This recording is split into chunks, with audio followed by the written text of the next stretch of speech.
Mother Funny Time with Andy and Angie. 2 cousins, 8 kids, 1 grandkid, 2 states. And a whole lot of fun. Woo!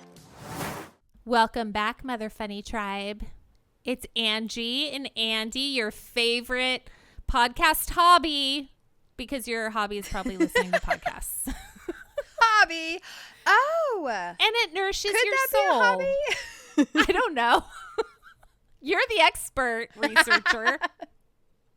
You're the one who keeps telling me yes or no that my ideas work or not. You tell me. You guys, today we're talking about hobbies, but when I was researching it, because I don't know what a hobby is, one of the hobbies was like hobbies like writing, sewing, cake decorating, performing, which that was a little odd. Weaving, baking, tattooing. Oh. That made the list of hobbies. Wow. I don't know. I don't know if I'd want somebody to tattoo me as a hobby. I think I'd want to go to somebody who does that as a career. It was a little surprising. It was saying certain hobbies you could possibly make money with, but I was a little surprised, like tattooing. But then it made me think of Daisy. Not her tattoo. She gets tattoos. No, her cookie decorating. Yes. Yeah, totally. Yeah. She started out enjoying baking. Right? Yeah, she's a little artist. Making cookies. She's an artist. She is. She's excellent at it. Yeah. And then once people recognize wow, you do an amazing cookie and I know you, so I have a party, come and bake cookies, and she's happy to do it. And that's the thing where it's a hobby, because I'm always like, Daisy, why weren't you charging full price or more? Because she was doing it for really cheap. She's like, Mom, actually I love it, and it's a hobby, and I'm getting to good at it. So yeah, it was a hobby. So in the last podcast, as you guys know, we talked about how we work through answering that very difficult question, what is your hobby? That's a hard question. We defined what a hobby is, if you don't know. I still think a podcast nourishes, doing a podcast. See? Making money. Well, it nourishes our soul. Brings us joy, helps us sleep at night. Maybe I need to start tattooing and seeing if that's my hobby. I don't know. I don't have a tattoo. Maybe I have a hobby I don't know even exists. I would never put tattooing on a list of hobbies, but it clearly is someone's hobby, and that's awesome. Andy likes drinking and taking Ambien. That's her hobby. I do not. That's a rumor. It's false. I've never had Ambien. Have I wanted it? Judgment. Yes. Have I wanted to take it? Yes. Would my doctor prescribe it? No. Could shopping on Amazon be a hobby? Oh, I think all of us are great Amazon shopper hobbies. Gosh, I could have said that. So good. Okay, so I do want to mention, though, that you said you have to love something for it to be a hobby. When I started running, I was afraid of it and didn't like it. But I made myself afraid of it? I was afraid of it. Let's dig into that. Most people have grown up running. I know. When you're 2, you're running. That's not. It's You not just rock run. climbing. It's not rock climbing. I felt like I couldn't Rappelling, do it. Jumping out of an airplane, that. Those are things to be That's fearful of. Running is scary. No, but I was scared I wasn't going to be able to do it. I was nervous because I just had never been a runner. And, we've mentioned that I have asthma. And it's not severe or bad at all, but I have it. Every now and then the asthma comes up. It has to come up. Asthma and my high cholesterol need to be mentioned once a podcast. At least. My hobby of a podcast. For everyone listening, I have asthma too, so it's okay that I laughed at her. Yes. Because I was thinking about when we have asthma issues and asthma symptoms, sometimes when we start to laugh, it makes us cough and affects our asthma. So those podcasts have been challenging. Yeah, we both had podcasts where either one of us has had a bad asthma issue, and we can't barely talk without laughing. I mean, coughing. Or both. Or both. We're like, don't make me laugh. I can't breathe. Yeah, so I had to take it really slow. And over time, I learned to love it. And in the middle of it, I don't love it. But as soon as I'm done, I love it. So maybe that's going to be me in tattooing. Maybe you're like, I'm scared of it. I have asthma. There's needles I and might blood. start coughing while I'm like cutting. No. Okay, maybe tattooing is not for me. No. Basket weaving. That's on the list. Is basket what if weaving. you liked it? What if you like basket weaving? I think I'm just too active. I was going to say, I can't picture you sitting down for a long time. You'd be like standing. If you could like walk around and basket weave and talk to people. Now that's a skill. I'd be on like America's Got Talent if I could do that. Yes. That would be your skill. I mean, your hobby. Okay. Do you remember cross stitch? That's a lost art. Some moms could take up cross stitching. That's a hobby. If it gives them you joy. could probably buy a whole kit at Hobby Lobby. You just go to Hobby Lobby, find a craft. Crafting is not my hobby. I'm not a crafter. Not knit, not sewing, not tattooing because I'm not an artist. I wish sewing was my hobby. Right? I wish I had that passion and the patience to sew. Like if I could have a hobby, that might be one of my hobbies. Me too. I've literally looked many, many times at the community, like, what do you call it? Like classes that communities offer. Community. Yes. Well, no, like, you know, you get your like city community. Like, Andy wants to join the city. I do. Community. I wanted, like, I keep looking for sewing classes. And then I looked in like our local junior college. I'm like, do you have a sewing class? Who has a sewing class? And I think I would have to like 21 Jump Street it and get back into high school and pretend I'm 16 to get into a sewing class. I don't know. I've asked people to teach me to sew. I asked my grandma Gleason, I'm like, can you teach me how you're doing this? And she was like, no.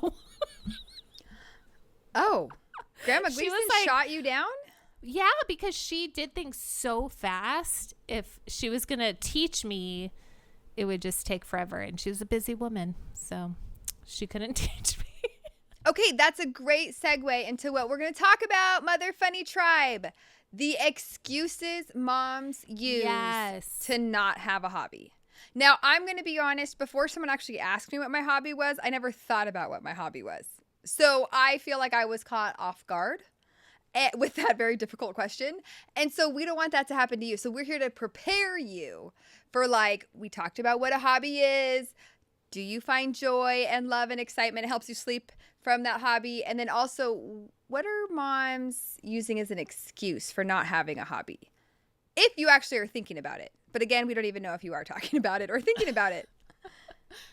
I would think time. That's I beautiful. would think the number one thing would be moms don't have time. No. I mean, where would you fit in your basket weaving? I wish I was a person who wanted to wake up early for my hobby. I know we've talked about this. Like, you know how some people like get up early and journal, or some people get up early and read. Like, that would be awesome. I wish I could wake up at like 4:30 in the morning and basket weave. But I cannot. That sounds horrible. That sounds like the opposite of a hobby. That sounds like oppressive. They're selling your basket weaving for cheap and you're like on Amazon. That's the thing with hobbies. Moms think they need to have a lot of time for a hobby. But a hobby can also be short. It doesn't have to take up all day or an hour, or it could even, like, maybe your weekends aren't as busy. So that could be time to take up swimming or jogging or sewing. I don't know. What other hobbies are there? Crafting, scrapbooking, right? So it could be just a short amount of time. You're running, so that is a long hobby. But time, how did you fit in your very busy schedule running as a hobby? I just let my kids grow up and get their own lives, and then I was able to run. That's not helpful. That's not helpful or encouraging or giving any of us hope. I know. I'm so sorry. um, well, when the kids were younger, I did read a lot more. I You read played books. the guitar. I did play the guitar. I played the guitar and I read. And I got into cake decorating for a very hot minute. I don't know. You just find things to do when you have a moment that relaxes you. And back then, we didn't have really the internet. I wasn't playing video games. I don't know. Like moms, have more time. I'm thinking. Do you play video games right now? No. Where did that come from? No, I do have I do play my phone game, but no, I don't play. I was thinking of what people did on screens besides watch TV back when my kids were little. I'm like, they play video games, but I didn't. Anyway, cooking, I really enjoyed. I used to enjoy cooking and creating things. So, I mean, I found things I like to do during the day, and I'm not one who gets up early because that's like an anti-hobby in my book. Like if I have to get up early to do it, it's not going to bring me joy or nourishment. So I like the term anti-hobby.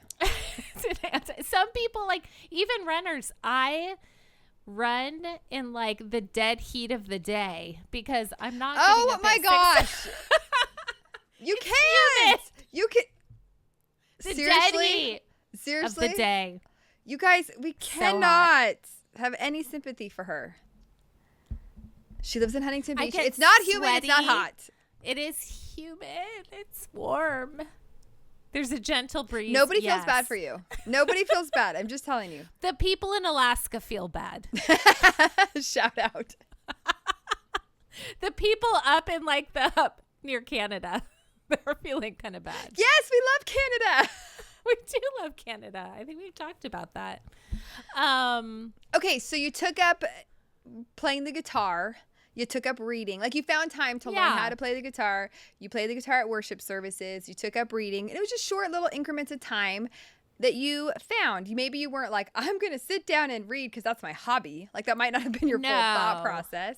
No. But it was like, okay, this is what I'm going to do right now. And you did that. I would and literally that's great. like hold my book and cook. Sometimes like some of my books would get little splatters of like spaghetti sauce because I'd be so into the book that I would be cooking and reading.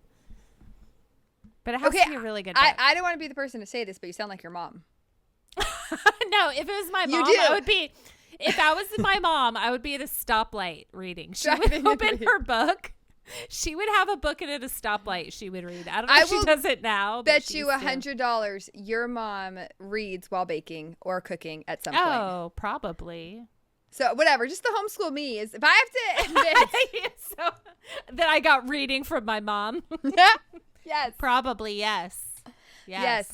Okay, you touched on this before, that hobbies can be expensive. And some moms can use that as an excuse because they're like, oh, it's too expensive. I just can't do it. And then they don't pursue a hobby. Well, another option could be find a cheaper hobby. Yeah, you could. I would say if you want to make running your hobby, you can keep it cheap, but you just still run less. Because your shoes wear out, you need, or if you're young, it probably doesn't matter. When you get older like me, you need really good shoes. And races are expensive. I signed Chris and I up for our next half marathon, and I'm like, hey, babe, I'm signing us up. And then the next day he's like, what did we spend $330 on? I'm all, our race. Really? Yes, for 2 entries. Okay, moms, if you want to run as a hobby, here's another option. Buy your shoes at an outlet and don't race. Just go run down the street. Yes, you can do that for free. There's your cheaper option. Be young. Right. Good choice. Good choice. Yeah. Yeah, I remember, when I first started running, I had these like $50 shoes. And I'm like, man, I hurt all the time. And then I found out they were cheap shoes. I'm like, but these are my nice shoes. They're like, no, those are the cheap ones. I'm all, but. Okay, again, you're not encouraging people to use running as a hobby. We're encouraging moms to find a hobby. Another excuse moms use, they're afraid it's going to create too much clutter.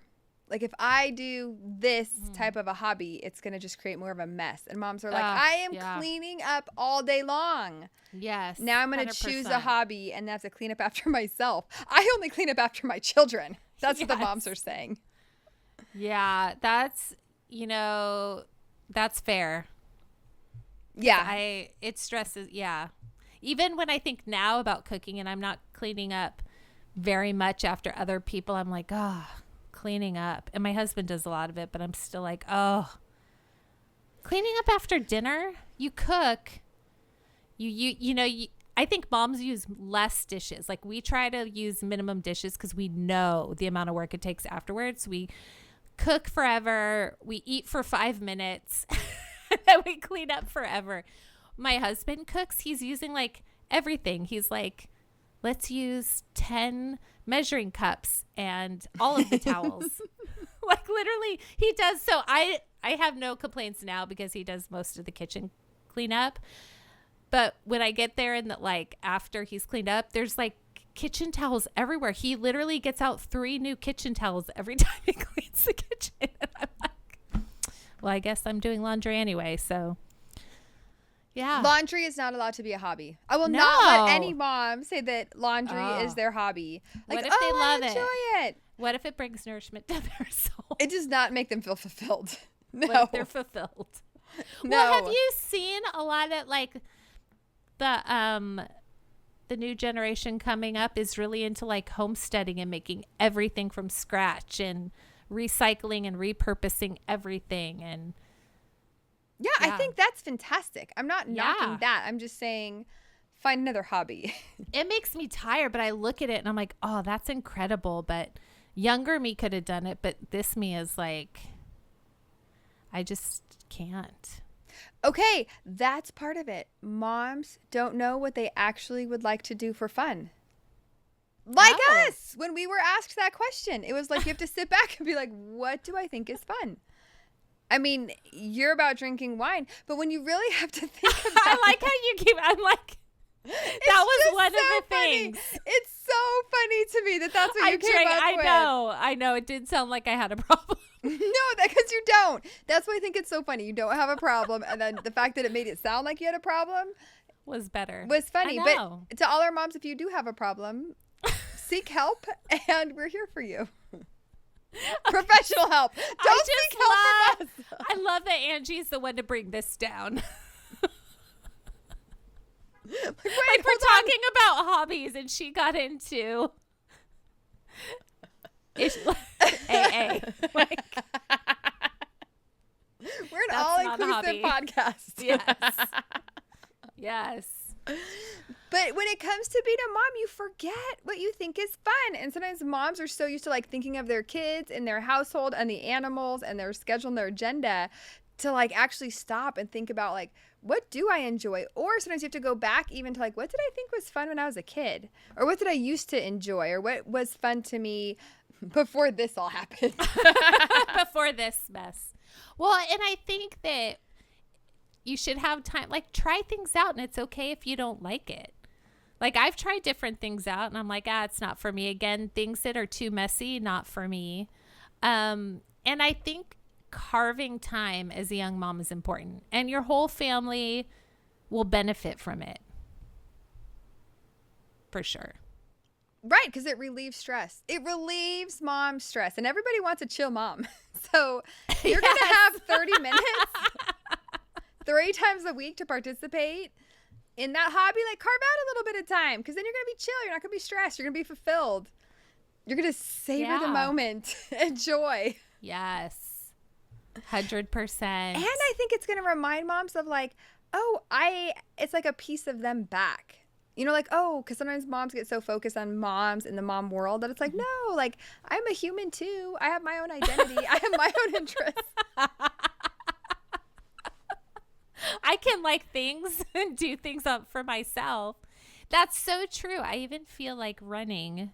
Now that you say that, I feel like, this is part of me. Like, yeah. This is part of who I am now. Yeah. It just gives you a piece back of Andy, right? And a lot of hobbies could be social because sometimes moms are really isolated. And all of a sudden it's like if you Yes. choose like a dance class, like then you can make friends in your dance class.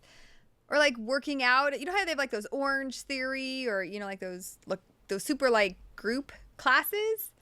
Like then you're like working Yeah. out, you feel good about yourself. If you're Andy, you're going to be lowering your cholesterol because she's often concerned about that. I don't know if I've mentioned it, but I have high cholesterol. But then you're making friends and like having a community around you. So Yeah, don't feel selfish, totally. moms, when it comes to figuring out a hobby. Because I think exercise is great because it lowers stress.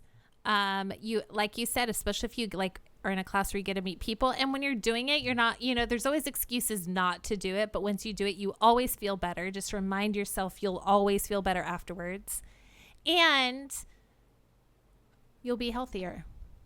I mean, it's Strengthen. a win-win, but it It has is. to be something you enjoy, like a workout you enjoy. Yes. Like I've Yes. tried those spin classes back when I was like really into working out. Like I used to be in shape pre-kids, and like I always wanted to have the heart to like I want to be a cyclist. Like I want to be in those spin classes. Like the music's pumping, it's dark, you're going. They're like, now it's a hill, turn. And I always tried, but like I really don't enjoy spinning. Like I really don't enjoy those spin classes. I would struggle. I don't know how the Everybody machine struggles. works.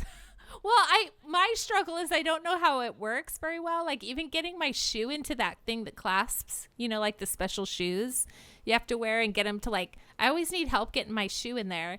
And then like the first time I'm like, why is everybody so tired? I feel great. I was going fast. And then I'm looking at the board. I'm like in last place. And I'm like, I'm literally moving no. my legs as fast as I can. And it turns out I had no idea you had to like up the resistance. So I was just like zero resistance flying. The whole like, time? Yes. My heart feels fine. I'm not that Wait. tired. When they were yelling like crank or like 2 to the right, Yeah. 3 to the left, 4 right. Nobody's explaining anything. Everybody's just going. The leaderboard's shooting up, and I'm just in last place going, I'm literally going as fast as these little legs will go.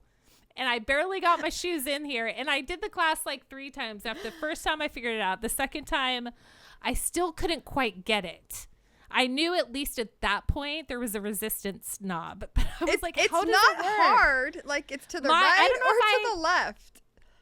Nobody told me. Everybody knows. And that's what I don't like about those kind of classes. When you go to something where everybody knows and they're not like explaining anything. So then you like jump on the bike and you're in last place the whole time. And then everyone's like, good job. You're like, stop.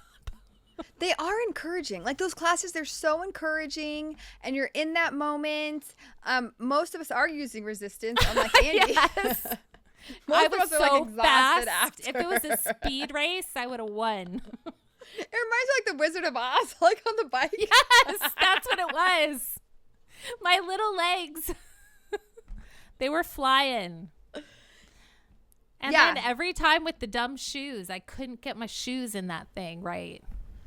Maybe I should try a different class. I always went to the same one. Okay, so Anyway. that's an example, thank you, Andy, of what not to do. Ask somebody for help. But it's so loud and pumping and it's dark. Like, who can help you? Nobody can help you.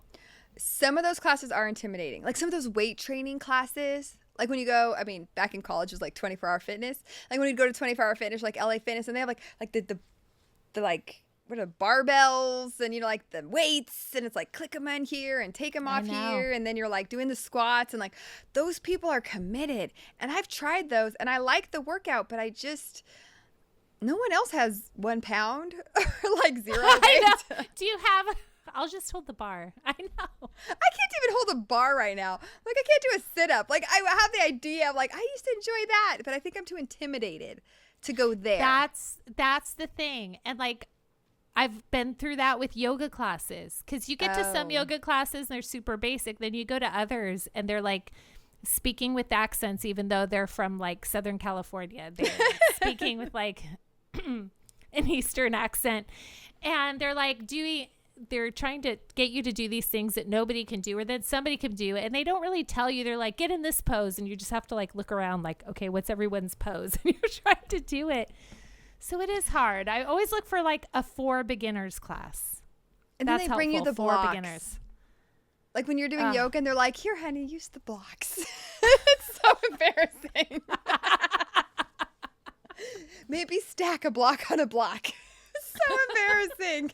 That's when everybody else has something and you don't. Like, remember when we went biking in Tuscany? Okay, you bring this up all the time. You guys, biking is not my strength. Apparently, it's Andy's. No, it was not mine. You don't remember then. What happened was I was in last place the whole time. The very first hill to start. He had just gone over how to get, apparently I have trouble with bikes, how to like set your resistance. Yes.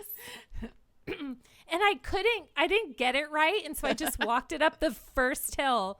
And from then on, the entire group was like, good job. How are you doing? How are you feeling? Good job. Like You walked it up?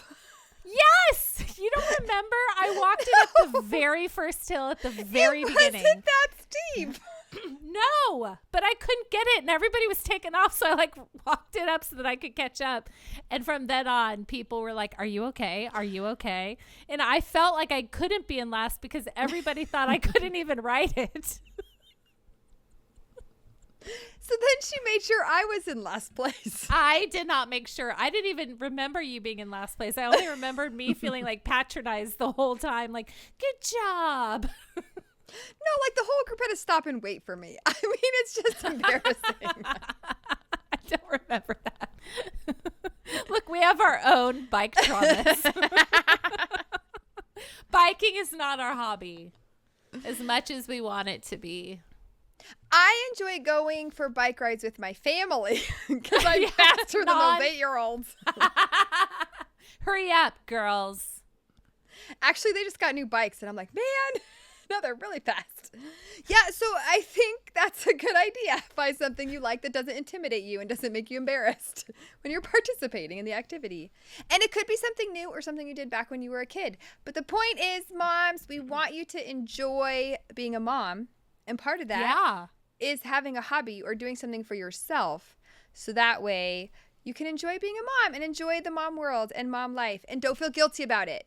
I think so many moms, which we already talked about mom guilt, but so many moms can feel guilty about that. Yeah. Is 100%. Having a hobby part of self-care? That's my question for you. Yes, I think so. Absolutely. If it brings down your stress. Okay, and I know we haven't talked about perimenopause yet. Oh my gosh. This has nothing to do. It does. Listen to my logic here. When you're in perimenopause, the cortisol, the stress hormone, can make you gain weight in your tum-tums. And you need things in your little tum-tum, your little mommy bag. And you... Nobody calls it that. I know. I just made it up. It's going to spread like wildfire. That's going viral. It's going viral. Mommy bag. You just get, oh my God, stop saying it. That's so weird. It's stress flub. And this is getting worse. To help your little stressy flubs. No. Finding something that takes away the stress. Thank you. Hashtag perimenopause. And on that note, we're done. We're done. That's a good point. And if you feel better about yourself, that's also going to help you and translate into liking the mom life. I don't know. It will give you confidence. For trying to bring it in. It will give you confidence. Yeah. More energy to make it through the day, especially when you have toddlers. I just want to say I went to preschool Meet the Teacher today. And amazing. I didn't have time to change. And I didn't have time to ask Daisy what to wear. Oh. And I wore the exact same shorts that I wore on Brooklyn's first birthday. Nice. So they're 11 years old at least. And I wore them today. Amazing. But you've had 5 kids. You've had 3 other kids since then, and you can still wear them. That's amazing. I never thought of it that way. I kind of was positive. like, oh man. Like, I'm not even wearing shorts that are 10 years old. Like, they're 11-year-old shorts. They're 11. That's amazing. Just be encouraged that you wore 11-year-old shorts. There you go. Were they like capris? Were they jean capris? No, because that's in now. Really? It's back? Yes. And like cargo pants are in. Wide leg jeans. The wide leg, I haven't seen that. Like, remember everybody wore those like right at the knee or right below the knee? Oh, yeah. No, I sported Capris. that. So did I. I lived in those until I started noticing nobody was wearing them anymore. And I'm like, oh, maybe it's done. Now I got to go shopping again. I just wish I would have saved my clothes from college, because what I wore in college is totally in right now. And I had some amazing cords. And I'm glad cords are in. I'm totally going to wear that when I can go shopping and not wear 11, 12-year-old jeans. I want to wear cords. Like, that's all you're going to see is cords. You should get cords. You would be cute in cords. I loved cords. No, like, back in the day, I loved them. And I'm so excited that they're back. Freet, freet, freet, freet. That's the sound they make when you walk. Freet. Yes, it is. Now you're doing sound effects. That's amazing. Okay, we gotta go. Like us, share us, tell a friend. Find us on YouTube. At Mother Funny with Andy and Angie. Is that right? Yay! I got it. It's my new hobby. Hey, tell everyone about your shirt. Oh, it says hold on. Through the Word, you can get these and many other Through the Word merchandise cute things at shop@throughtheword.org. I believe that's. Oh gosh. No, and it's guys, it's a cassette tape. It's so cute. It's so cute because we're talking about like, and it has the logo right in the middle of the of the tape deck. Oh, it sure does. Yeah. I'm wearing a South Dakota shirt. We went South Dakota together. Did not buy at a gas station, in case you want to know. Yes, wow. So I wore a South Dakota shirt and 11-year-old shorts, and I have a cut on my head, and I went to meet the teacher. With your little blueberry. It's great. So proud of you. Till next time. All right, that's all we have time for today. We got to wrap it up, unfortunately. But just remember, you might think you're doing just okay, but we think you're doing really great. Thanks for hanging out with us today. We hope you have a great Mother Funny day. Please like and share our podcast. But please don't tell our moms.